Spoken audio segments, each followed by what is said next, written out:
जी ने कैसे श्रवण कराया, एक एक, और जहां जहां तुमरुका जी ने जैसी जैसी लीला करी वो पूरा इस कुबेरेश्वर धाम पर निर्मित होगा। आप लोग उसका दर्शन करेंगे और पूरा विश्व उसका आनंद पाएगा। ऐसा तुमरुका का शिव तत्व है। आप लोगों को भी तो लगना चाहिए कि आप लोगों ने जो दान किया सही जगह लगा कि नहीं लगा। आप और हम तो एक दिन चले जाएंगे, पर आप लोगों का दिया हुआ धन सही जगह पर लगा कि नहीं लगा, आप कम से कम देखकर संतुष्ट हो। शिव तत्व है शंभु, उसकी उदारता कम नहीं, कम नहीं। कोई कह दिया आपको कि ये काम नहीं होगा, आप विश्वास रखिए, भरोसा। कभी कभी हम रोज नहीं बोल रहे हैं, ठीक है। जब बहुत मन में अशांति हो, बहुत टेंशन हो, बहुत तकलीफ हो, कोई बहुत बड़ी विघ्न में अगर फंस गए हो, बहुत टेंशन में अगर फंस गए हो, तो 2 चंद्र दीप लगाया करो। 2 दीपक एक साथ पास में रखकर, दोनों घृत के, घी के, एक चंद्र मोलेश्वर महादेव के नाम से और एक चंद्र घंटा माता के नाम से। कौन कौन से नाम है? चंद्र मोलेश्वर और दूसरा चंद्र घंटा। क्यों? भगवान शिव को माला पिनाने से पहले मां जगत जननी जगदम्बा अम्बा पार्वती ने चंद्र को अपने मस्तक पर ले लिया था, फिर शिव जी को माला पिनाई थी। और भगवान शंकर ने मां अम्बा जगदम्बा को माला पिनाने से पहले चंद्र को अपने मस्तक पर ले लिया था, फिर माला पिनाई। तो चंद्र घंटा और चंद्र मोलेश्वर भगवान का। बहुत मन में अशांति हो, लग रहा है बहुत हार चुका हूं, अब तकलीफ की जिंदगी खत्म नहीं हो रही, तो कभी शिव मंदिर में जाकर 2 चंद्र दीप अवश्य लगाओ। मतलब दोनों दीपक पास पास में रखकर दोनों घी के दीप अवश्य प्रज्वलित करो, अवश्य। बहुत जब कभी कभी बोला है, क्योंकि आप लोग ऐसा नहीं कि रोज ही लगा दो, कभी कभी जब बहुत विघ्न हो, बहुत टेंशन, बहुत परेशानी या बहुत ज्यादा तकलीफ में घिरे हो, बहुत ज्यादा, तब हर कभी पशु, जैसे पाशुपत्य अस्त्र देवताओं के पास में था, नारायण अस्त्र देवताओं के पास में था, तो हर कभी थोड़ी ना चलाया जाता, कभी कभी जब बहुत जरूरी हो तब चला उस अस्त्र। कई लोग हमसे कहते हैं आप इतने बड़े बड़े संवाद बता देते हो, तो वो लोग उसको चला दें, तो हमने कहा जब उसको जरूरत पड़े तब। ईश्वर और चंद्र, वापिस आप नाम बोलिए, चंद्र मौलेश्वर और चंद्र।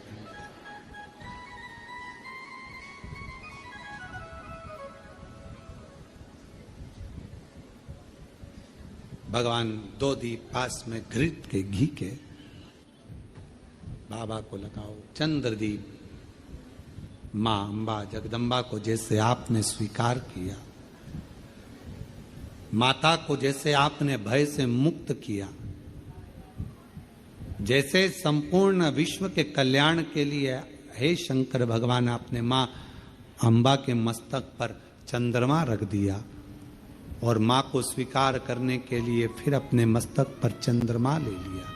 मेरे सारे भार, मेरे सारे दुख, मेरी सारी तकलीफें, मेरा सारा कष्ट, मेरी सारी परेशानी आप अपने ऊपर धारण कर लीजिए, और मुझे जैसे माँ को अपने गोदी में बिठाया ऐसे मुझे बिठा लीजिए, और मेरे दुखड़ों को काट दीजिए, मेरे दुखड़ों। चंद्रमौली चंद्रशेखर, चंद्रमौली चंद्र, सुंदर स्वरूप। कभी कभी आपने देखा होगा जटा के ऊपर एक कपड़ा बंधा देखा होगा, कभी शिव जी का फोटो देखना, कोई चित्र आपको देखने को मिल जाए, पुराना चित्र, गीता प्रेस गोरखपुर की पुस्तकों में से गीता प्रेस गोरखपुर की कोई कल्याण का अंक शिव पर मिल जाए तो उसमें फोटो देखना, जटा बंदी, उसके ऊपर एक कपड़ा बंधा है, सर पर बिठा है गंगा जी बह रही और एक कपड़ा बंधा हुआ चंद्र और चंद्रमा भी रखा। बाबा धारण करो, मस्त धारण करो। ऐसा ऐसा कपड़ा उनके, हम तो ज्यादा बांध ले समझ लो, वो तो छोटा बांध ले। और पूरा चंद्रमौलेश्वर बनकर शिव विराज, चंद्रमौलेश्वर। और बाबा चंद्रमौलेश्वर बने, चंद्रशेखर बने, भगवान शिव चंद्रमा को अपने मस्त, हे बाबा आपने जैसे मां का स्वरूप धारण किया,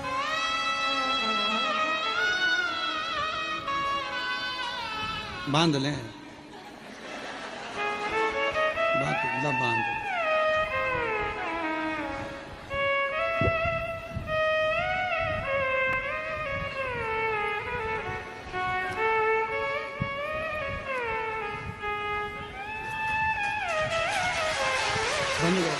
भगवान शंकर का चरित्र कर, शिव महापुराण की कथा कर।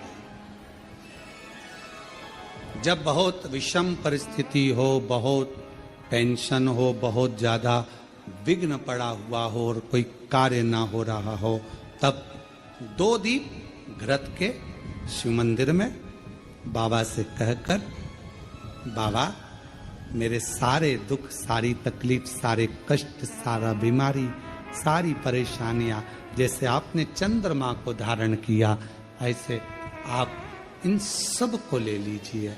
और बाबा जैसे आपने मां जगज्जननी जगदम्बा अम्बा को अपनी गोदी में लिया, मुझे भी ले लीजिए। दीप चंद्रमौलेश्वर महादेव और चंद्र घंटा, 2 के नाम से, दोनों। जब हम बाबा देव अधिदेव महादेव से अपने मन का भाव कहते हैं तो बाबा उसको स्वीकार करता, शिव जी से स्वीकार करता, शंकर भगवान स्वीकार करेंगे। महाराज शिव महापुराण की कथा कर रही है कि उसको पहचानो। लोग कहे मेरा काल अधिपति, मेरा महाकाल राजा, मेरा शिव स्वर्ग है, शिव ही मोक्ष है, शिव ही स्वर्ग है, शिव ही मोक्ष है, शिव ही परम साध्य है, शिव ही परम साध्य है, शिव ही जीव है, शिव ही ब्रह्म है, शिव हमारे आराध्य हैं और शिव मेरी जिंदगी है। शिव के बिना सब शून्य है, शिव ही सत्य है, शिव के सिवा सब शून्य, शिव के सिवा सब शून्य है। आप देवाधिदेव महादेव की आराधना करते हैं, अर्चना करते हैं, परिस्थिति कैसी भी हो, उस परिस्थिति में यदि आपका परिश्रम, आपकी मेहनत, आपका संघर्ष और भगवान शंकर पर करा गया विश्वास है तो उस परिस्थिति से निकला जा सकता।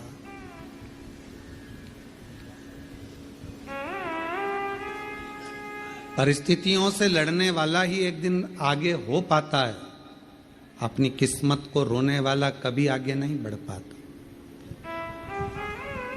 दुनिया में ऐसे कई लोग हैं जो अपनी किस्मत को हमेशा रोते रहते हैं, भगवान ने हमको ऐसा बना दिया, भगवान ने ऐसा बना दिया। अरे भाई परिस्थितियों से लड़ो, बाहर हो जाओ, निकल जाओ, रो मत किस्मत के लिए। मेहनत करा नहीं, संघर्ष करा नहीं और किस्मत को रोते रहो तो क्या मतलब। थोड़ा धैर्य रखकर परिश्रम करके आगे बढ़ो। शिव महापुराण की कथा कहती है, बाबा का चरित्र कथा है। मां जगज्जननी जगदम्बा अम्बा पार्वती मैया चंद्रमा को अपने मस्तक पर धारण करती हैं। शिव जी चंद्रमा को स्वयं धारण करते हैं।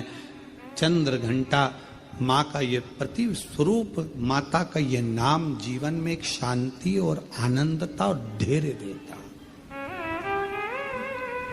शिव जी का चंद्रमौलेश्वर नाम सुख प्रदान करता, आनंद देता।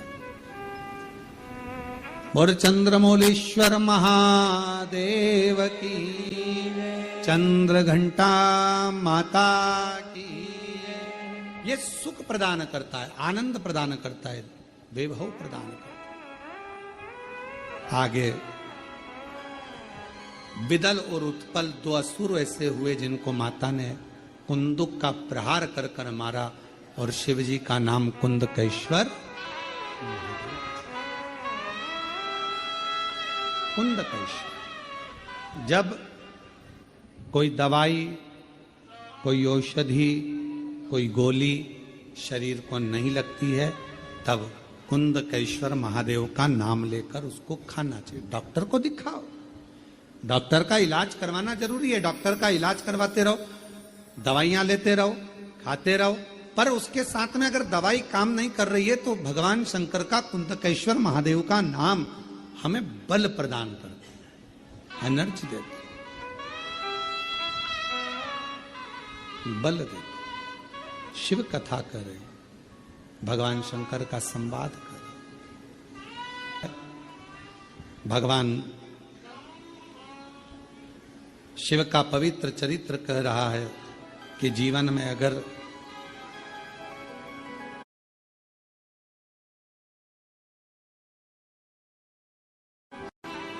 को समाप्त कर।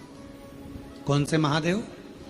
कुंदकेश्वर। ये सुख प्रदान करता, आनंद देता। आगे वर्णन आया, तारकासुर के 3 पुत्र हैं, तारकाक्ष, विदुम्माली, कमलाक्ष के। और इन तीनों ने जो उपद्रव मचाया था ब्रह्मा जी से वर प्राप्त करने के बाद, तब भगवान शंकर स्वयं पशुओं के पति बनकर, देवताओं को पशु बनाकर, भगवान ने तीनों को एकत्रित कर कर अपने त्रिशूल से उन तीनों का वध किया। उस समय पर भगवान देवाधिदेव महादेव का नाम पशुपति नाथ हो गया था। भगवान शंकर का नाम पशुपति नाथ।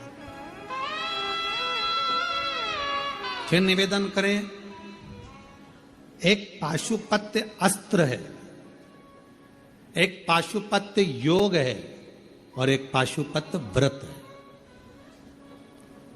इस कलिकाल में, संसार सागर में आप और हम पाशुपत्य अस्त्र को प्राप्त नहीं कर सकते, क्योंकि हमारी और आपकी इतनी तप साधना नहीं है। आपकी और हमारी इतनी तप साधना नहीं है कि हम पाशुपत्य अस्त्र को प्राप्त कर लें। आप और हम पाशुपत्य योग को भी धारण नहीं कर सकते जो भगवान कृष्ण ने किया है, पर पाशुपत्य व्रत हम धारण कर सकते। 6 दिए मंदिर में ले जाकर प्रसाद के 3 हिस्से कर कर, मंदिर में 2 हिस्से रखकर, 6 दिए पृथ्वी पर रखकर 5 दिए प्रज्वलित कर कर, 1 दिया वापिस थाली में, प्रसाद का 1 हिस्सा वापिस थाली में लेकर, जो सुबह थाली लेकर जाते हैं पूजन की, वही शाम को मां शकंभरी हो गई। दुर्गम को पछाड़ कर मेरी माता ने वेद ले जाकर शकंभरी माता ने ब्रह्मा जी को दिए। वेद और वेद जब ब्रह्मा जी के पास पहुंचे तो जल वृष्टि पुनः प्रारंभ हुई। भगवान नारायण ने, भगवान विष्णु ने मां लक्ष्मी के साथ में शकंभरी माता की आराधना करिए, पूजन करिए, अर्चना करिए। इसलिए शिव महापुराण की कथा कहती है, अगर कोई व्यक्ति बहुत बीमार रहता है, शरीर में कष्ट रहता है, उसको भोजन नहीं भाता, भूख नहीं लगती, भूख नहीं लग रही, भोजन नहीं भा रहा, भोजन नहीं भा रहा, भोजन अच्छा नहीं लग रहा, भूख नहीं लग रही, शरीर में अन्न नहीं लग रहा, दुबला पतला होते जा रहा है, शरीर खराब होते जा रहा है, तो उससे निवेदन है, अगर बन सके तो प्रयास करना,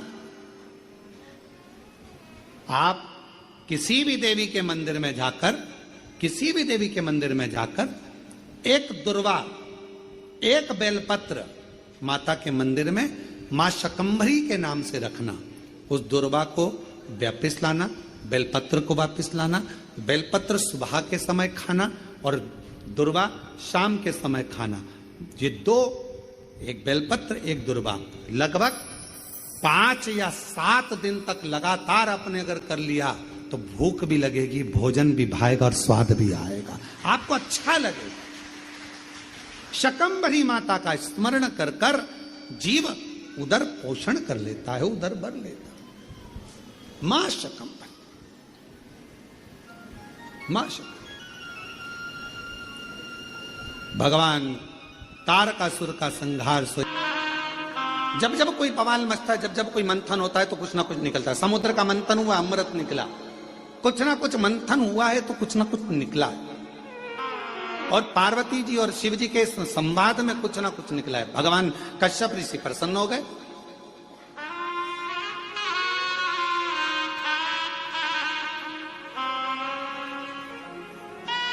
और मंथन में कुछ ना कुछ निकलना जरूरी भी है। एक प्रसंग बड़ा सुंदर है महाराज जी।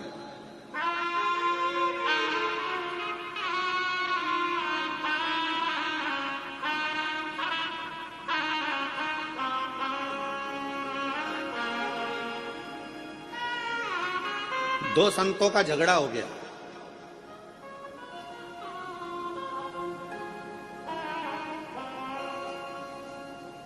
और आपस में दोनों झगड़ लिए। अब दोनों झगड़ लिए तो एक था राम जी का भक्त और एक था हनुमान जी का भक्त, और दोनों में छिड़ गया विवाद। हनुमान जी ने राम जी से कहा, प्रभु दो संत लड़ रहे हैं आपस में, अब तुम क्या कहोगे? राम जी बोले, कहना क्या है, अब इन दोनों को प्रमाणित करने के लिए अपन दोनों को जाना पड़ेगा।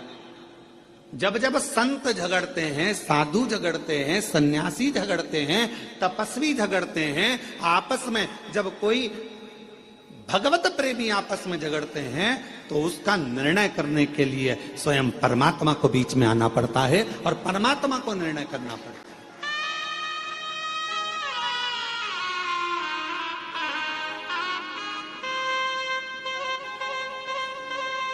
महाराज जी, कई लोग कहते हैं कि ये महाराज जी ने ऐसा कर दिया, वो महाराज जी ने ऐसा कर दिया, आपस में झगड़ा हो रहा है। हम कहते हैं झगड़ा नहीं हो रहा है, कुछ परमात्मा ने लीला रची है, और परमात्मा ने लीला रची है तो वो जनमानस के सामने उसको कहीं ना कुछ संतों के माध्यम से लाना चाहते हैं। संत कभी झगड़ा नहीं करते, संत कभी एक दूसरे के ऊपर आक्षेप भी नहीं करते। लोग कहते हैं उन्होंने ऐसा बोल दिया, उन्होंने वैसा बोल दिया, उन्होंने ये भाषा का प्रयोग करा, उन्होंने वो भाषा, ना ना ना। उनके बीच में कोई एक परमात्मा की एक शक्ति, मेरे शिव का एक स्वरूप, मेरे राम, मेरे कृष्ण, मेरे शंकर, मेरे भगवान विराजमान है, जो ये निर्णय करना चाहते हैं कि इनके बीच का साझा कैसे।